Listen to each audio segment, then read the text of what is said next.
Buenos días, nos encontramos en el barco Altamar, un barco humanitario, y este es el podcast del barco humanitario. Y decirme cómo te llamas. Sí, bueno, yo soy Íñigo Mijangos, soy el presidente de Salvamento Marítimo Humanitario y bueno, pues nada, estoy aquí encantado de recibiros a vosotros y atender vuestras preguntas. Un placer. ¿Por qué el gobierno no os deja hacer vuestro trabajo de rescate de personas en el mar? El gobierno lo que ha puesto es una serie de excusas técnicas diciendo que el barco no tiene los certificados necesarios para hacer salvamento marítimo, pero bueno, también en una reunión reciente que hemos tenido nos ha reconocido que no existen tales certificados. Luego, por tanto, al final no es más que una medida política que lo que pretende, pues bueno, es que no se visualice y que no se pueda conocer la realidad que se produce en estos momentos en las rutas migratorias hacia Europa. ¿Cómo surgió la idea de convertir un barco atunero en un barco humanitario?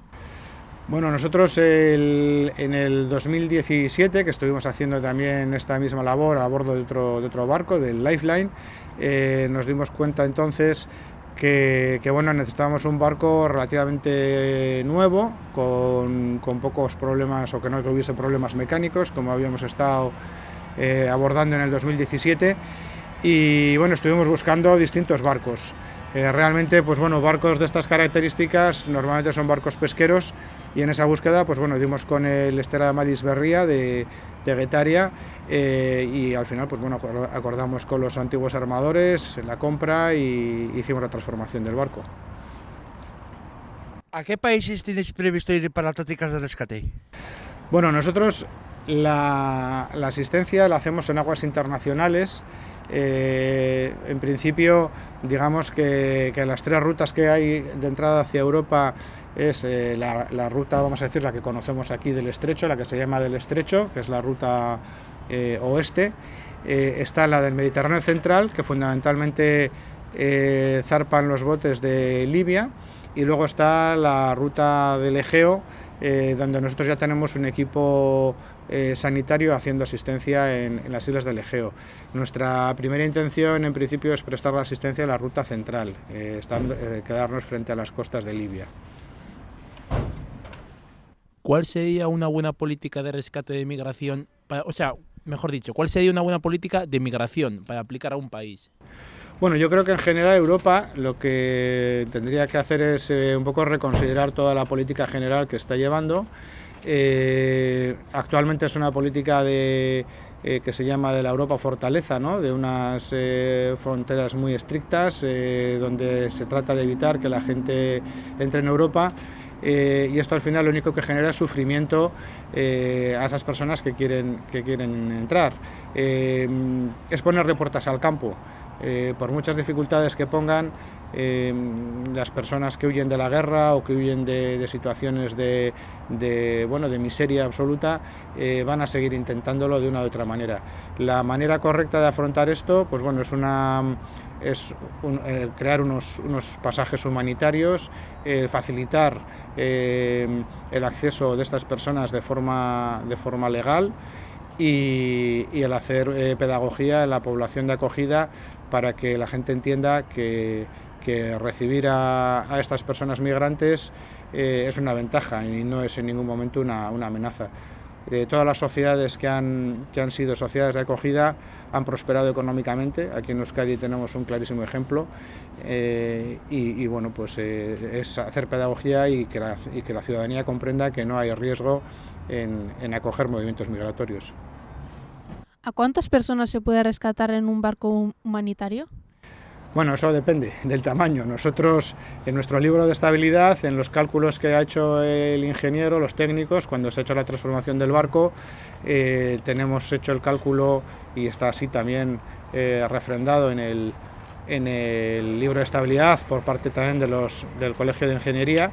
Podemos acoger hasta 120 personas. Pero bueno, ha habido barcos mucho más grandes que este, haciendo también labor humanitaria, que poco a poco se han ido retirando de la zona por distintas presiones, y había barcos que hasta tenían capacidad para 500 personas. ¿Cuántas personas llegan en las balsas que se encuentran en alta mar? Sí, las pateras. En las pateras depende, digamos que hay como, entre comillas, distintos modelos o distintas opciones. En Grecia la media suelen ser unas 45 personas. Nosotros en la zona del Mediterráneo central hemos tenido unas gomonas que llamamos nosotros, que son como unas semirrígidas, ¿no? Unas zodiac, pero son muy precarias, que han llegado hasta 200, 250 personas en esos botes. Y luego también hay barcos de pesca más pequeños, que podía haber pues también unas 40, 45 personas. Si en un país hay algún problema por el cual la gente se quiere marchar de ese país, ¿hasta qué punto es ético y qué premisas habría que aplicar para que otro país intervenga en ese conflicto? Bueno, eso es difícil, desde mi punto de vista no soy ningún experto y es difícil de contestar, ¿no? Están las Naciones Unidas, que en principio yo creo que es un acuerdo de todos los países que aceptan y que reconocen las resoluciones de las Naciones Unidas, y yo creo que eso sería de alguna manera la forma de intervenir.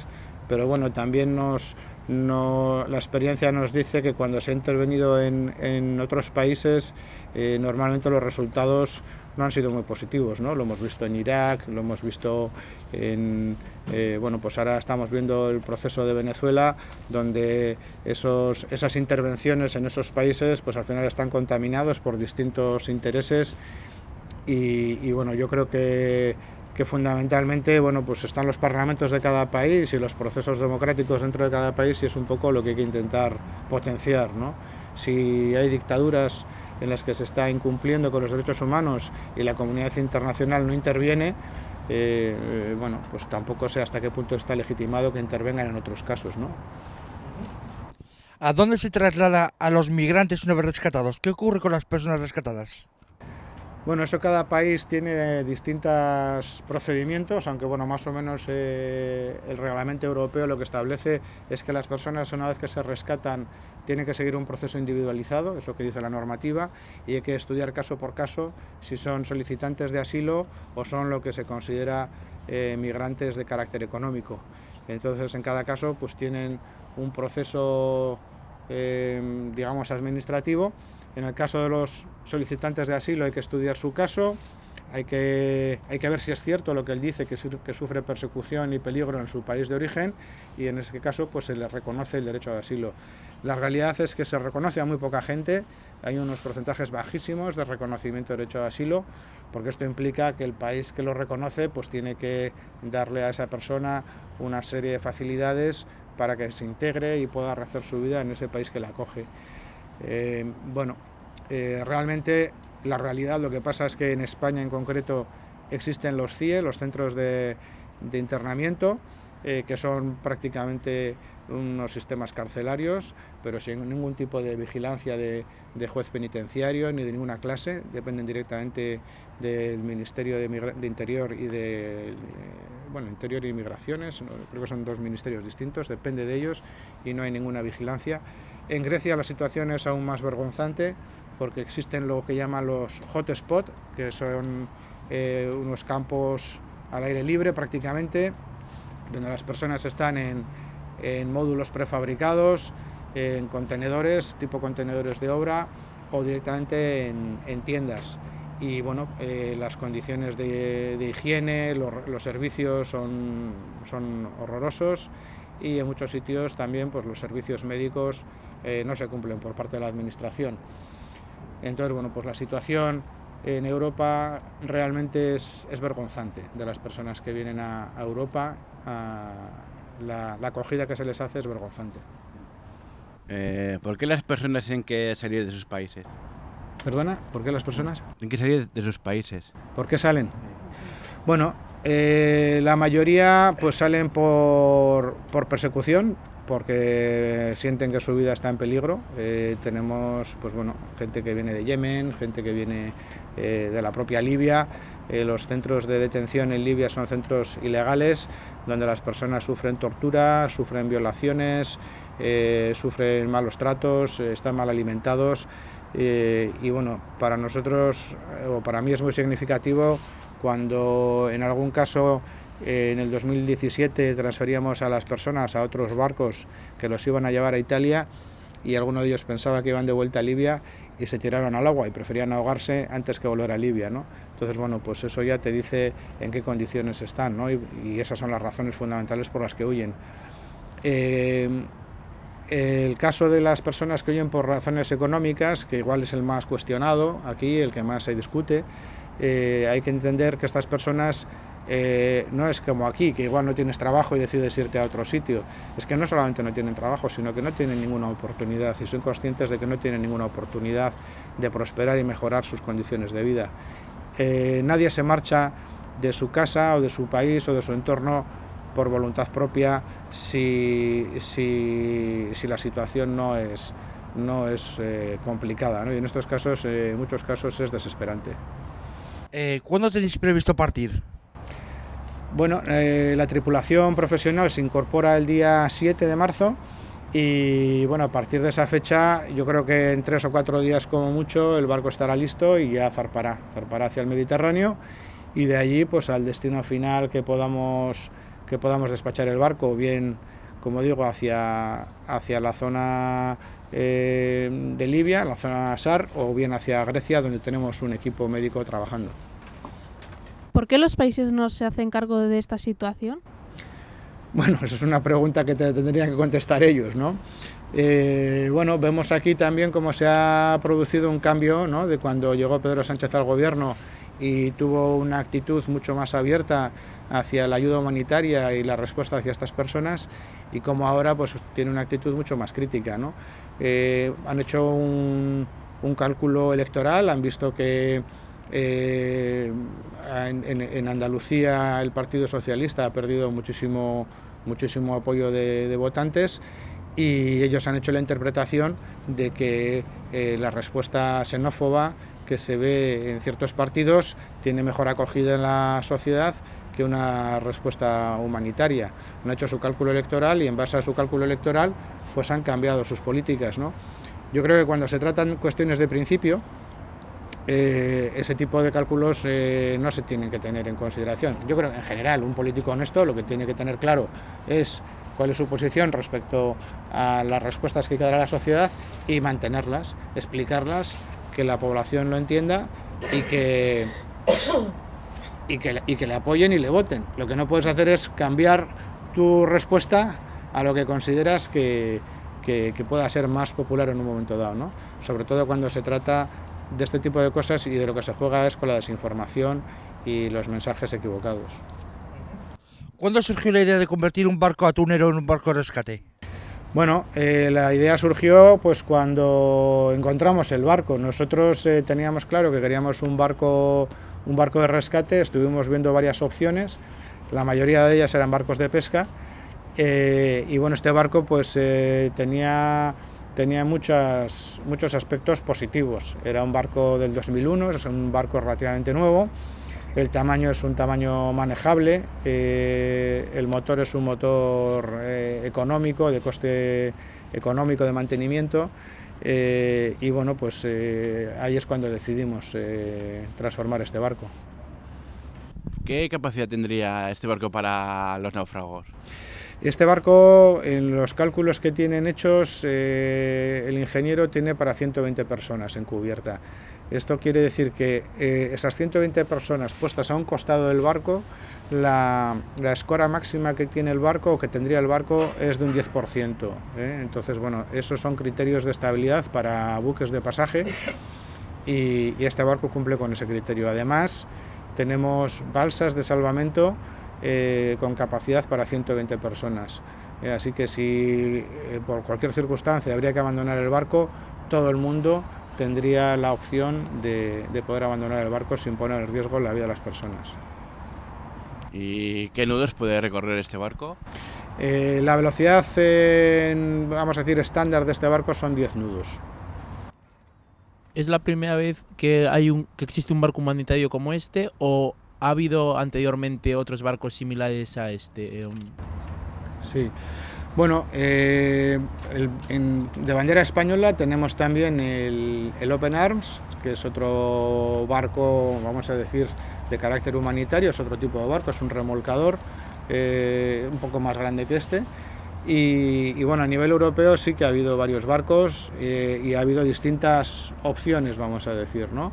Hay organizaciones alemanas fundamentalmente que están operando el Sea-Watch, ahora el Alan Kurdi, antes también el Sea-Eye o el Sea-Fox, el Lifeline, que es en el barco en el que estuvimos antes nosotros, y anteriormente también Médicos Sin Fronteras y Save the Children estuvieron fletando, es decir, pagaban el coste de navegación, vamos a decir, de operar el barco, de unos barcos bueno, que tenían subcontratados.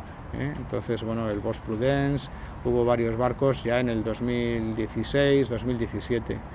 Pero bueno, hoy en día pues solamente quedan el Alan Kurdi, el Sea-Watch, el Mare Jonio también, que es un remolcador operado por una organización italiana, y el nuestro.